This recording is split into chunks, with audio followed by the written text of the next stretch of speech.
जोमेटो यानी कि eternal limited. I am pretty sure आप में से बहुत सारे लोग इस ऐप को यूज करते होंगे, और अगर मैं ये कहूँ तो मैं गलत नहीं होऊंगा कि जोमेटो की वजह से जो हमारे टीनेजर्स हैं उसमें जो ऑनलाइन फूड डिलीवरी का क्रेज है ये जोमेटो की वजह से ही आया है। But what if I tell you कि जोमेटो के अगर आप फाइनेंशियल चेक करो तो आपको ये रियलाइजेशन होगी कि जोमेटो अभी भी एक प्रॉफिटेबल फर्म नहीं बन पाई है। But what's the reason behind that despite being such a trendy and relevant app among the teenagers? Let's find out in today's video. Let's start.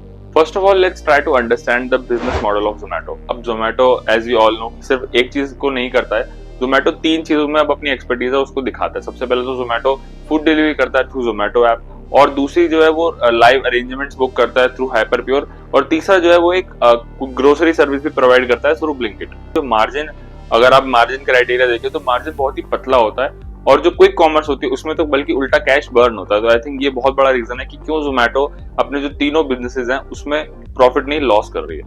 अब जो दूसरा पॉइंट हो सकता है कि क्यों जोमेटो इतनी ज्यादा लॉस कर रही है वो है heavy competition in grocery services. बड़े बड़े एप्स जैसे जेप्टो हो गए, इंस्टामार्ट हो गए या फिर बिग बास्केट हो गया, ये सारे चीजें भी वही फैसिलिटी प्रोवाइड कर रहे हैं जो ब्लिंकिट करता है थ्रू जोमेटो। अब जोमेटो को अपने कस्टमर्स को अट्रैक्ट करने के लिए बड़े बड़े डिस्काउंट्स देने पड़ते हैं, और इस वजह से जितना पोटेंशियली जोमेटो कमा सकता है उतना वो नहीं कमा पाता, और इंस्टेड ऑफ डूइंग प्रॉफिट्स वो इस समय लॉस कर रहा है। अगर अब हम डिस्काउंट्स की बात करें तो आई एम प्रीटी श्योर कि हमको एक पॉइंट और ऐड करना चाहिए इसमें, and that is highly operational cost. छोटे छोटे खर्चे जैसे डिलीवरी बॉयज की सैलरीज और उनके पेट्रोल का खर्चा और मेंटेनेंस, और ये सारे तो हो गए आपके मैकेनिकल एक्सपेंसेस। लेकिन अगर हम टेक्निकल एक्सपेंसेस की बात करें, आपके मार्केटिंग एक्सपेंसेस हो गए और आपकी ऐप डेवलपमेंट एक्सपेंसेस हो गए, ये सारे जो एक्सपेंसेस हैं ये सारे काफी ज्यादा एड अप होकर बहुत ज्यादा बड़े एक्सपेंसेस बन जाते हैं, और इस वजह से जोमेटो को अपना जो प्रॉफिट रेवेन्यू है वो इसमें डाइवर्ट करना पड़ता है instead of doing a profit. तो आई थिंक ये बहुत बड़ा पॉइंट हो सकता है जोमेटो के लॉसेस करने में।